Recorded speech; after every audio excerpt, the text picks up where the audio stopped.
Insyaallah pada malam hari ini kita akan memasuki pertemuan yang ke-112 dan insyaallah pula kita akan mengkaji hikmah yang ke-40 dari kitab Al-Hikam karya Ibnu Athaillah As-Sakandari.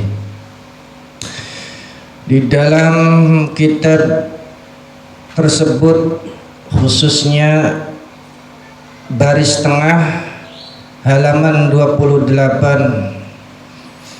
sang pengarang menulis taswifuka ila ma batana fika minal uyubi.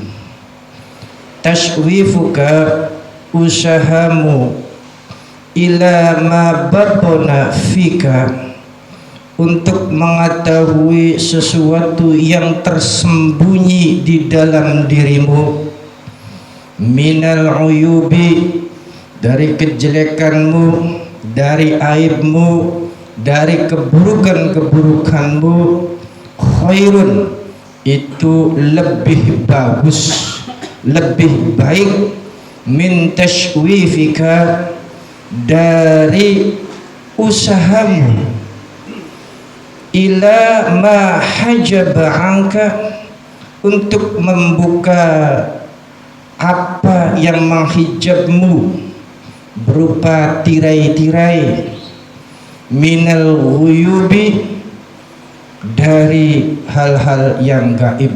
Wadah.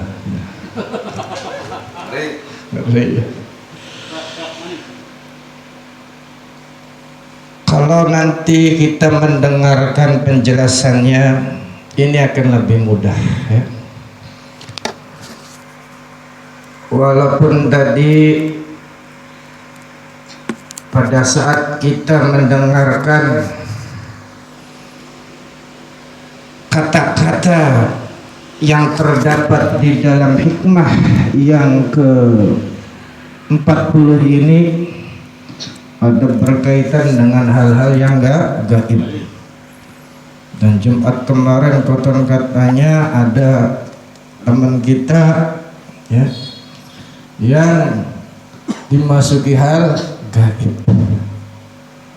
Apakah hal tersebut aneh? Tidak ya, tidak aneh. Mangga. Bismillahirrahmanirrahim. Di dalam kita bermakrifat atau ingin berkenalan dengan Allah Subhanahu wa Ta'ala, yang paling utama dari diri kita itu bukan karomah, bukan keistimewaan yang konon katanya bisa melihat hal-hal yang ada di batin seseorang, di hati seseorang, bukan itu. Kemudian juga ia bisa mengetahui pikiran-pikiran temannya ataupun sejenisnya, seperti mengetahui takdir-takdir Allah Subhanahu wa Ta'ala yang sudah tercatat ya sejak kita belum lahir. Bukan itu. Kalau kita pengen benar-benar menjadi hamba Allah yang sejati, terus apa yang kita cari di sini? Yang kita cari adalah bentuk penghambaan kita, bentuk ubudiyah kita kepada Allah Subhanahu wa Ta'ala yang kita konsistensikan, yang kita istiqomahkan, yang nanti akan berkaitan dengan hikmah yang ke-40 ini.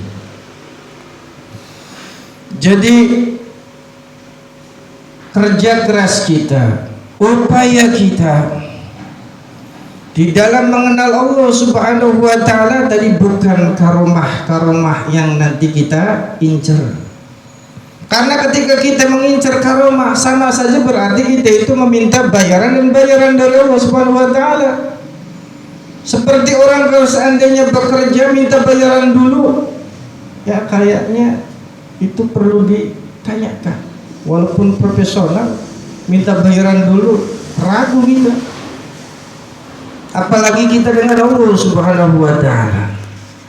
Nah, makanya dengan Allah Subhanahu wa taala kita jangan istilah kata meminta bayaran, meminta karomah, meminta kehebatan, meminta bayaran atas apa yang kita lakukan.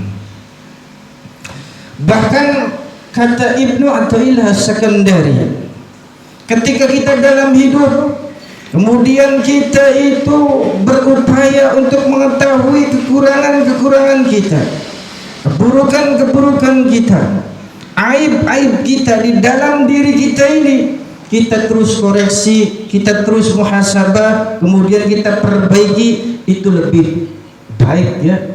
Itu jauh lebih baik daripada kita menggebu-gebu ya. Untuk apa? Supaya kita terbuka tirai gaib dari diri kita, alias adanya karomah. Makanya sang pengembara rohani di sini atau seorang salik selalu diingatkan untuk apa? Untuk kita lihat kekurangan kita itu apa, untuk melihat aib-aib kita, bukan aib orang lain. Kalau orang lain kita tutup aibnya, tapi kalau seandainya aib kita, kita koreksi, kemudian kita perbaiki.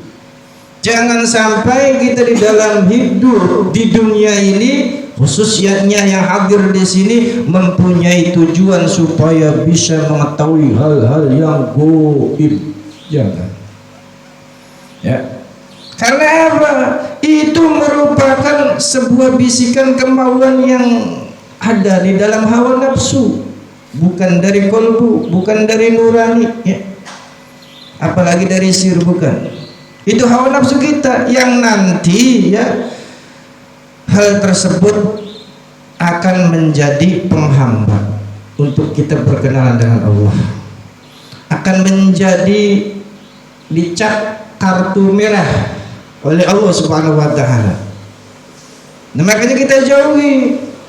Walaupun konon katanya ketika orang itu mendapatkan karomah tadi sudah dijelaskan, bisa mengetahui rahasia hati orang, bisa mengetahui pikiran orang, bisa mengetahui ya sesuatu masa yang akan datang.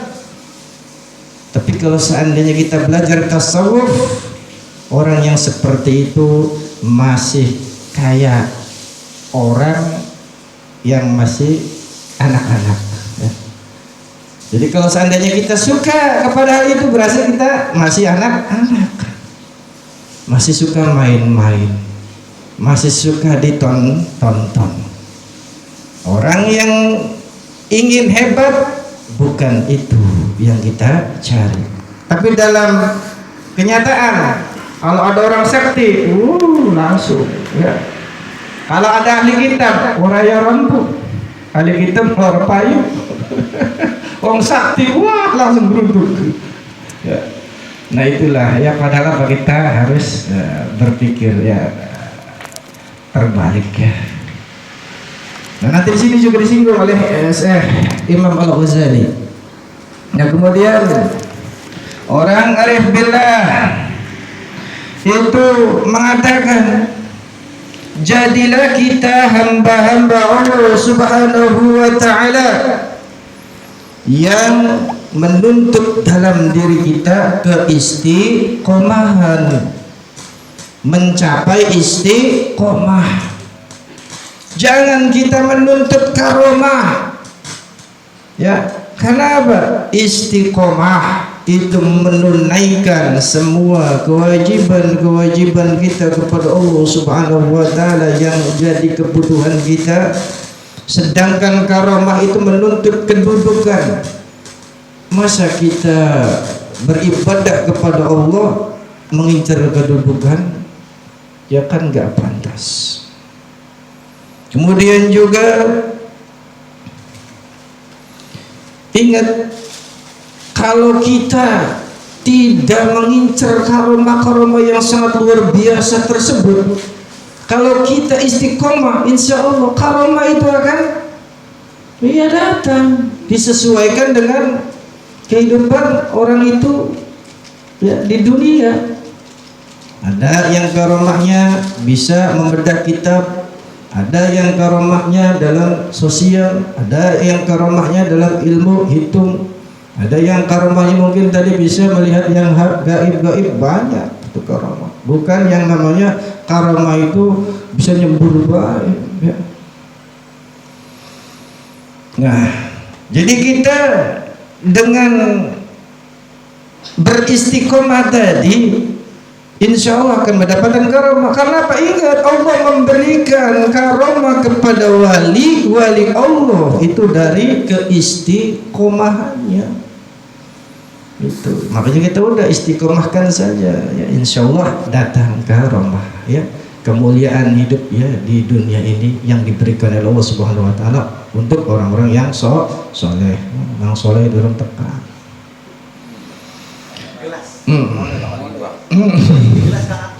Bismillahirrahmanirrahim. Kemudian apa? Istiqomah itu tetap dalam apa? Penghambaan kita ya, ubudiyah kita kepada Allah Subhanahu wa taala, tidak mengenal ruang dan waktu. Kemudian kita tidak akan berubah keyakinan kita, kepercayaan kita, bahkan semakin hari, semakin bulan, bertambah tahun akan bertambah ya, keyakinan kita, keimanan kita, kepercayaan kita sampai pada puncak yakni hakul yakin.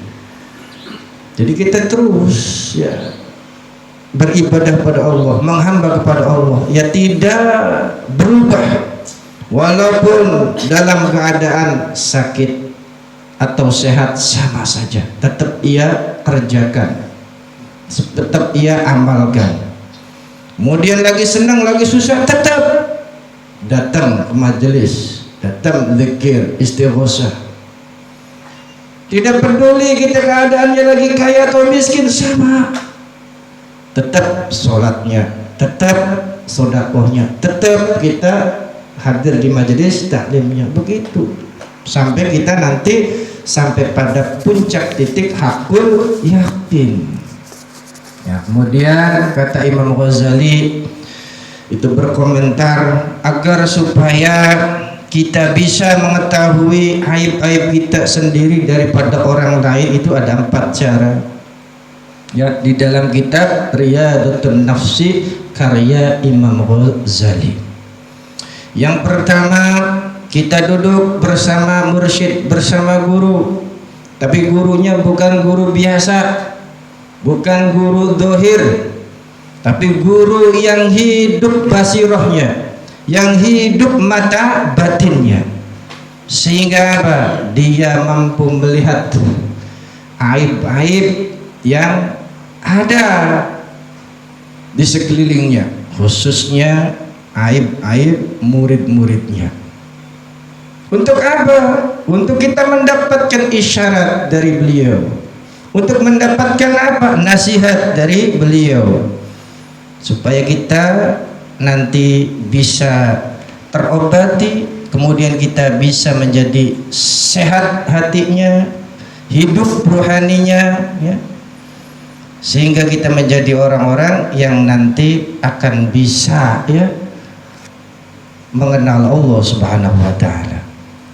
Kemudian juga kata Imam Ghazali yang kedua, kita bertemanlah dengan orang-orang yang keyakinannya lurus, yang keimanannya kuat, sehingga akan membangun ahwal di dalam diri kita, ahwal yang baik, sifat yang baik, tabiat yang baik, amal-amal yang baik.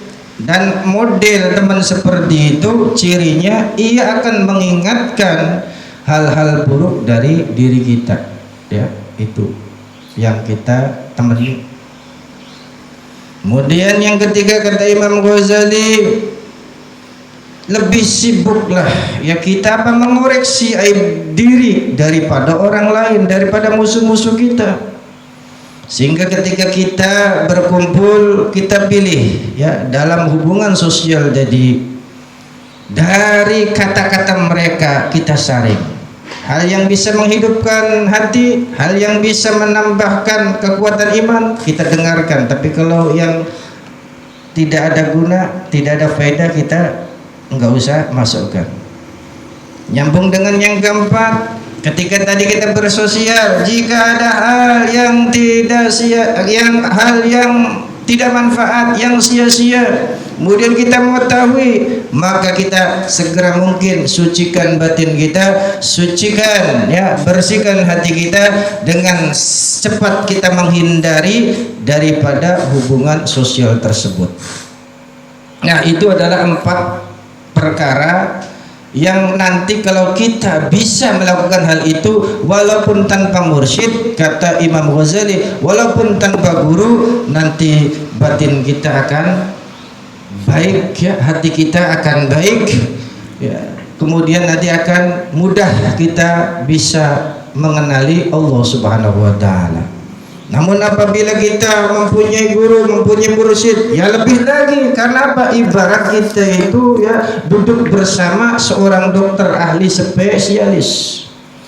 Dokter ahli spesialis tadi ya sudah tahu obat-obat bagi para pasien yang datang.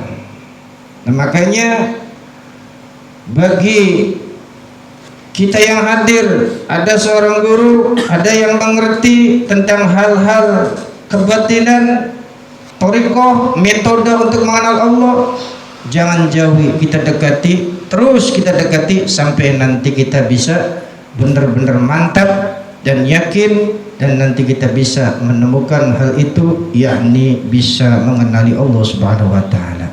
Nah, kesimpulannya di hikmah ke-40 ini, berarti kalau kita pengen menjadi orang yang lebih hebat, lebih mudah di dalam mengenal dan bermakrifat dengan Allah Subhanahu wa taala, sibukkan diri kita ya, lebih utamakan diri kita untuk apa? Servis kepada Allah Subhanahu wa taala, jangan meminta karomah. Bahkan lebih baik ya dalam hidup ini kita perbaiki dengan muhasabah ya, kita perbaiki kekurangan kita perbaiki aib-aib kita yang ada pada diri kita ini, yang sesuai dengan resep yang tadi ya kita ketahui dari Imam Ghazali, supaya apa?